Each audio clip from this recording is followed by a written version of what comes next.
next up we have Macmillan. We have Gigi Reinheimer. I should have asked you that before. Close enough, Reinheimer. Reinheimer. And Mike Slack. And I'm going to share my screen for their collections. Here you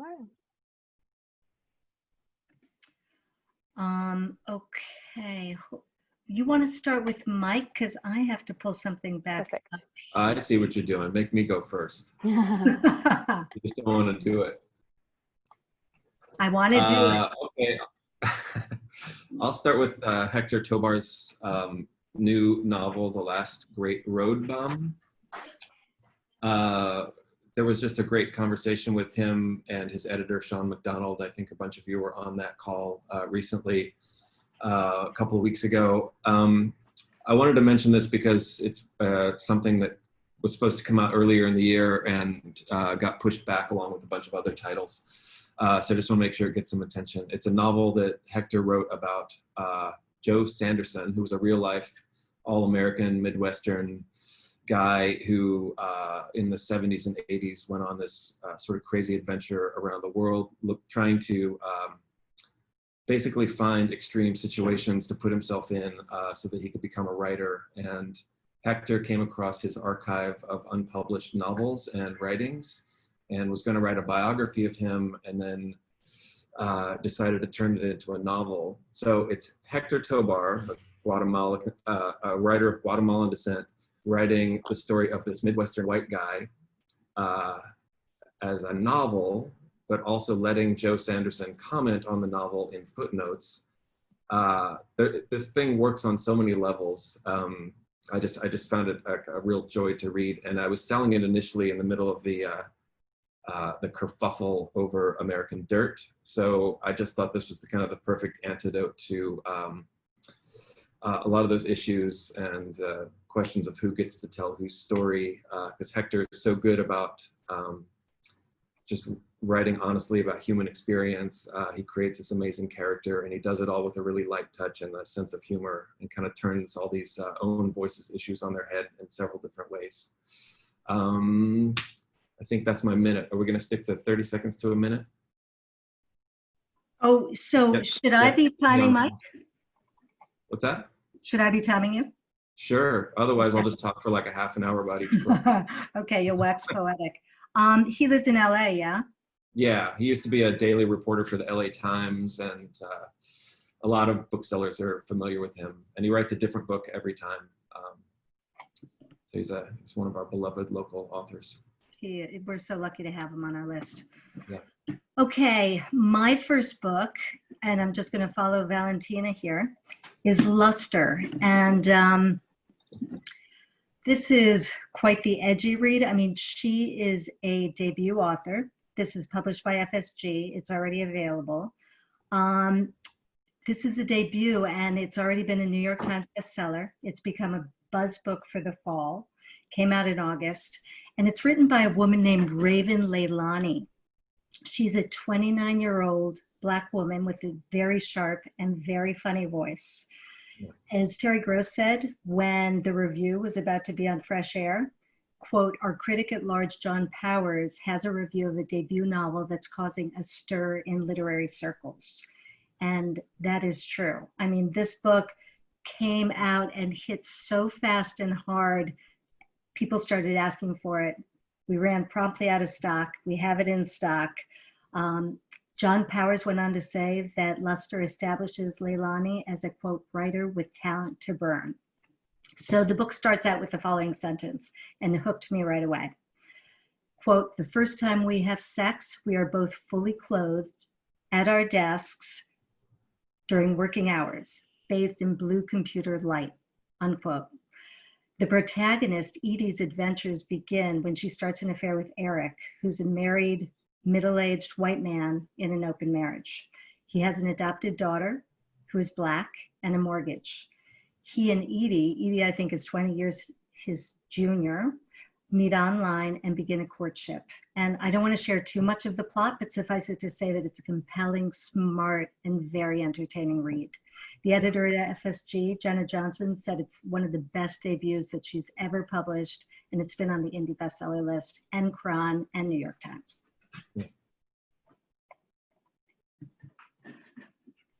Now I'm going to talk about a novel that I haven't read for various reasons. Partly because I've found a hell of a time reading anything this entire year. Truly. But this is one of those novels that sometimes it's a much anticipated second novel from Susanna Clarke, who 15 years ago, I think, wrote her debut, Jonathan Strange and Mr. Norrell, which has been on the backlist forever. And I started getting requests for this sort of new kind of fantasy novel early on. And the few galleys that got out there, I started hearing booksellers describe it back to me. And it's one of those books that I'm so intrigued with the way people try to describe this novel that I almost don't want to read it because the descriptions are so fascinating. It's about a guy named Piranesi who lives in a house in isolation. So it's really a study of solitude. He's living in a house that has apparently infinite rooms. And just the whole setup of this novel and the strangeness of what he encounters, it just sounds completely intriguing to me, and couldn't be a better setup for the lockdown era that we're living in. It's almost like just an extreme, almost Calvino kind of take on the quarantine era that we're all having to deal with. It's not clear if he's living in his own head, if this house actually exists. There seems to be another person in the house. So straight out the gate, I've had just tons of great feedback from booksellers on this book. I love the cover.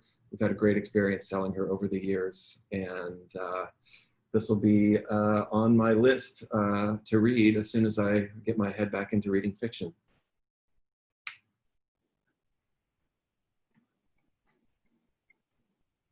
Oh, okay. 5 Sleeps of Christmas.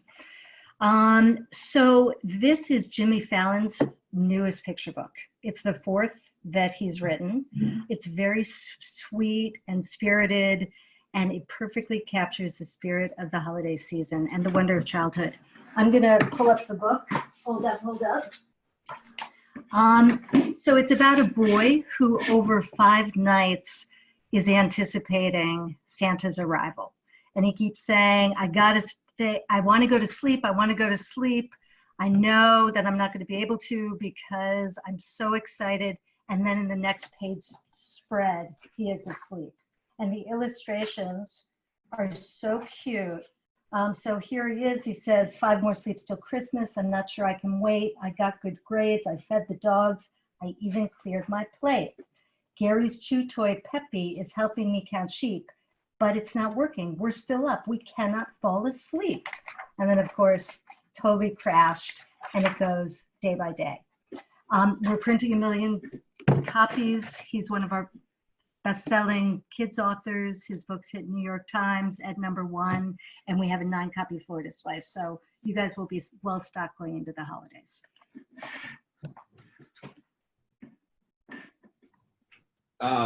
This book, Desert Oracle, is one of my one of the books I'm most excited about on the whole list this season.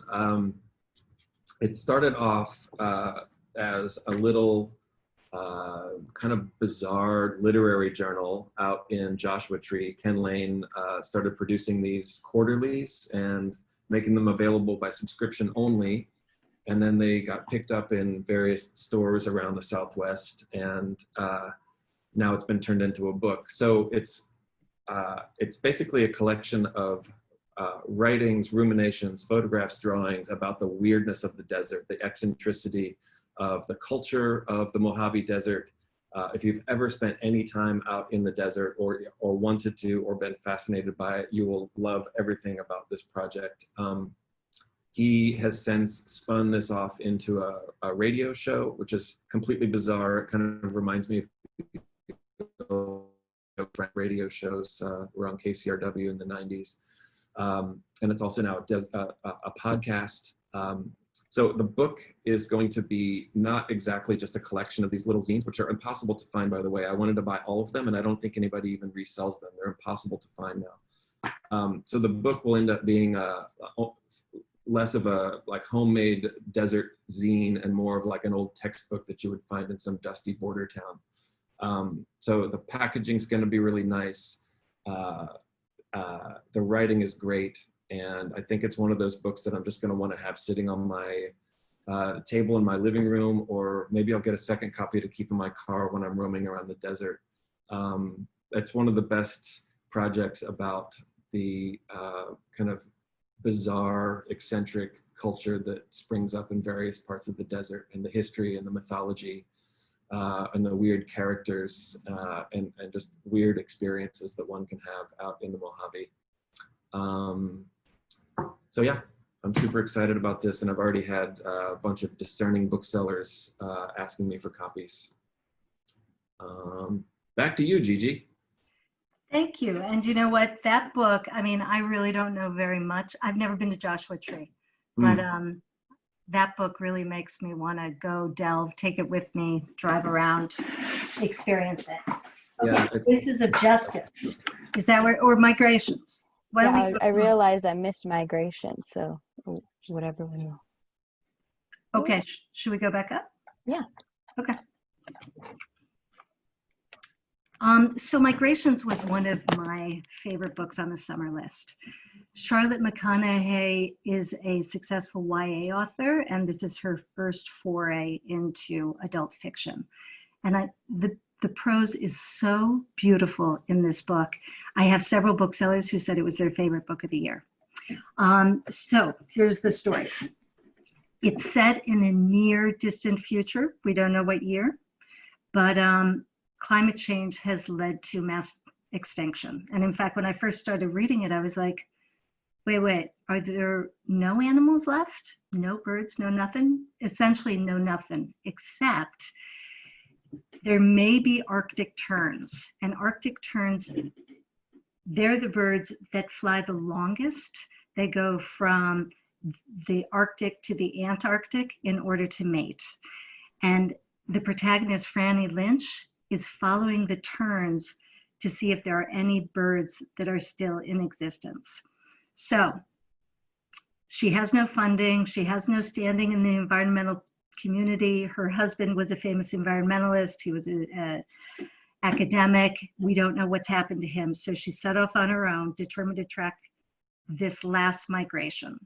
And in Greenland, she convinces the captain of his ship to take her on board with promises that the birds will lead them to fish, because fishing people are no longer able to sustain their livelihoods. There are no more fish, essentially. It gets richer with every scene as you learn more about Franny Stone, the heroine, why she boards this boat, why birds call to her, what happened to her husband, and how death seems to stalk her at every step.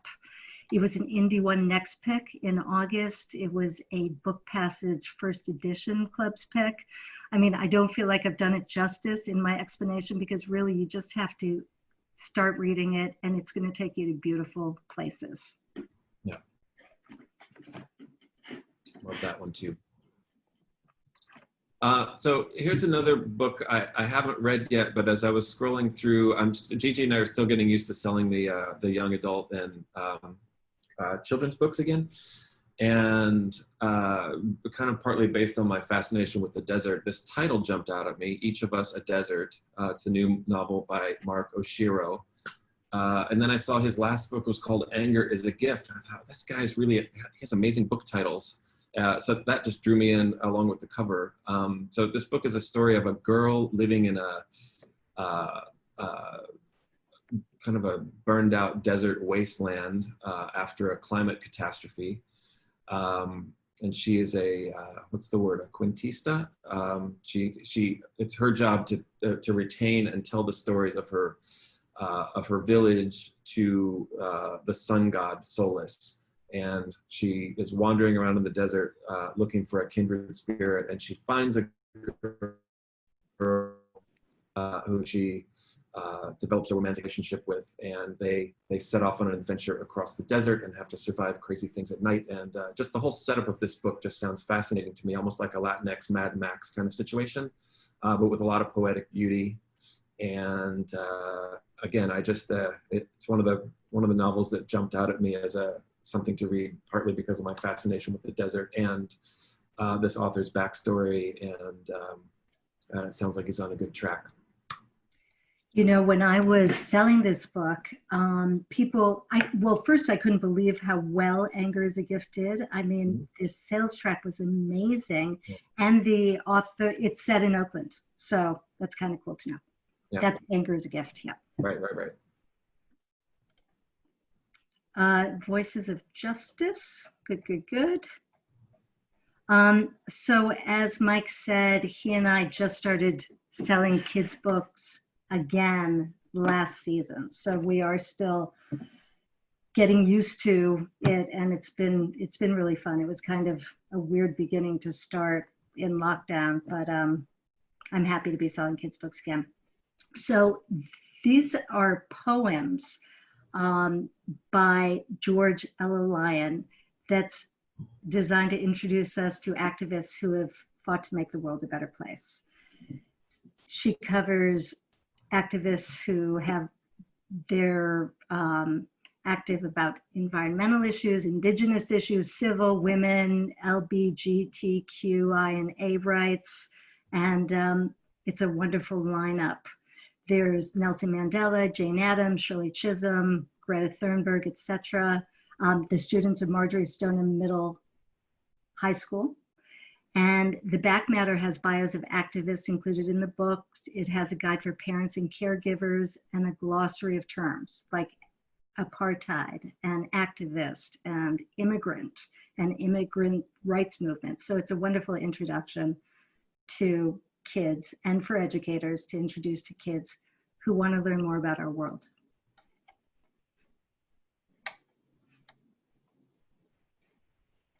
American Utopia. This is a special collaboration between David Byrne and Myra Coleman. It's based on David Byrne's tour of the same name, and I think it's the name of his most recent album as well. I was lucky enough to see one of these shows at the beginning of the tour a couple of years ago, and it was one of the most joyful musical experiences I've ever had. It was a combination of old Talking Heads songs and newer David Byrne music, with this incredible stage production of people roaming all over, all the musicians being kind of untethered from their positions and roaming around the stage. So it has since turned into a Broadway run, and it's being, I think maybe either it's in progress or already made into a Spike Lee film. So this thing has just evolved into a whole bunch of things, and this is now basically the book version of the show, which of course nobody can go see live music now, so it's the closest you're going to get. It's basically taking lyrics from the songs and illustrations by Myra Coleman. I love both these artists, and I've always loved Bloomsbury's production quality on these kind of illustrated gift books, so it's going to be a really nice package. I'm excited about this because he's one of the, he's an artist really trying to put some joy into the world in the middle of this incredibly dark situation, and I think the book is really going to channel that spirit and be a nice addition to this incredible tour that he's been doing for a couple years now. Okay, so this book is so cute. I mean, it's got a really sweet trim size. It's slightly smaller than I had anticipated. Let me preface this by saying that I'd been anticipating that this was going to be a big book because it is Steve Martin collaborating with the New Yorker cartoonist Harry Bliss. And they're presenting a collection of very funny cartoons and comic strips with Harry Bliss's illustrations. Plus, I like the handful of illustrations that I saw in Edelweiss. They were very funny. However, I didn't realize how much I was going to like it. And the way I found out was when I heard from Pat Rudebush of Arinda Books. She called to say, or she sent me an email saying she had just received a finished copy in the mail and thought it was so great that she wanted to increase her order by 20 copies. In fact, let me be more specific and say what she said, quote unquote, was, "What was I thinking ordering 3? Exclamation point. So she increased from 3 to 23, and I thought, wow, this must be some fantastic book.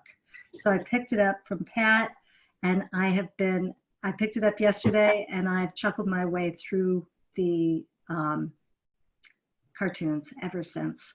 I think this is going to be a huge book for the holiday season. I'm sure this has come up earlier in the day, but you know that there are printing issues going into the fall for all publishers. This one pubs on November 17th. So I would encourage people to stock up for the holidays. I really think it's going to do well. I mean, Steve Martin did some captions and then sent it to Harry Bliss. He did the illustrations and vice versa. Harry Bliss would do illustrations, send it to Steve. They would come up with these whimsical things. It looks like you're reading cartoons from the New Yorker. So the other books on my list were the new Claudia Rankin. Oh wait, well, I'll talk about Constitution Illustrated anyway. Constitution Illustrated is this little pocket-sized edition of the U.S. Constitution, illustrated by R. Sikoriak. So every page, like many of his books, all of his books are a different comics. So he's emulating all of basically the entire history of comics in every page of the book. So it jumps from like Peanuts to Beetle Bailey to superheroes and everything you can imagine. This is the most radically bizarre edition I've ever seen of the U.S. Constitution. I'd recommend it to adults and children alike. Just Us, the new Claudia Rankin. She teaches a class on whiteness at Yale. This is the follow-up to her book, Citizen. Kind of a bit of a companion to it. I've had amazing conversations with people, booksellers about this book, and had a lot of requests for it. It's a great addition to the growing bookshelf of books about anti-racism, white supremacy, white privilege, and I love how she thinks through all of these issues and the way she puts the book together with a combination of poems, video stills, kind of the way Citizen worked. Like it's this combination of, it's not just straightforward writing, it's a combination of like all of the bits and pieces that she's using to think through these issues. I love her writing, and this is one of those books that everybody should always just have in stock all the time. Every Day is a Poem. My friend Jacqueline has just published 3 books about the desert that Rare Bird put out over the last couple of years. This is her, basically a workshop teaching people not just how to write poems, but how to live poetically and think poetically and to use language to sort through trauma and depression. And I can't think of a more kind of appropriate lesson for people right now struggling to figure out like what to think and how to express what we're all going through. Jacqueline made her living for the last 12 years doing a thing called the Poem Store, where she would set up a typewriter in various places and you could come up and give her a donation and a topic and she would write a poem off the top of her head. So she's had a lot of experience, has a very unique relationship to language. Somewhere in between, she's not writing New Yorker poetry, but she's also not writing Instagram poetry crap either. So she's sort of trying to find a sweet spot where everyday people, regardless of their writing skills, can engage with language in their life on a daily basis. Metazoa, I'll just mention this really quickly, is the companion to, it's Peter Godfrey Smith's companion to Other Minds. Every book has tons of this book.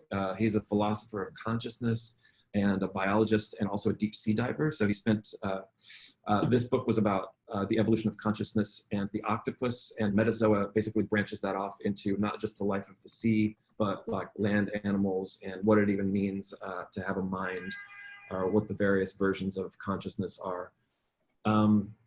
There's 2 little books. The Art of Solitude is one of them. I didn't have enough room to put them on my sheet. So The Art of Solitude and The Joy of Walking are 2 little pocket-sized books from Macmillan Collector's Library. These 2 titles just jumped out at me for obvious reasons. The Art of Solitude and The Joy of Walking. Both of those things have been a big part of my life in the last 6 months. And these are very gifty little books that I wouldn't normally mention at a rep pick, but the topic is so good and they make really nice, handsome little books or anthologies of classic writing about these topics. And 2 of my picture book recommendations from the children's list are both nonfiction. There's a new biography of Keith Haring, the artist, which is just, I don't know, but there's always a really good biography of an artist on the kids picture book list, and this is the one that jumped out at me. And even though I know a fair amount about art and art history, I still picked up new things about Keith Haring's life that I didn't know. And the other one is Marie's Ocean. It's about Marie Tharp, who was a scientist in, she was born in the 20s. So mid-century, mid-20th century, she was the first person to map the floor of the Atlantic Ocean, which basically led to us like accepting plate tectonics and continental drift as a scientific fact. I think I'll just cut that off and let Gigi. Okay. Yeah. Okay. Okay, so Humans, this is the follow-up to Humans of New York, which was a blockbuster bestseller. The author spanned the globe, talked to people in countries around the world. He had 200 interpreters. He took photographs, and people shared their stories. They go from three sentences to sometimes a full page. That's the longest, but they're very personal, heartfelt, sometimes funny, sometimes intimate stories.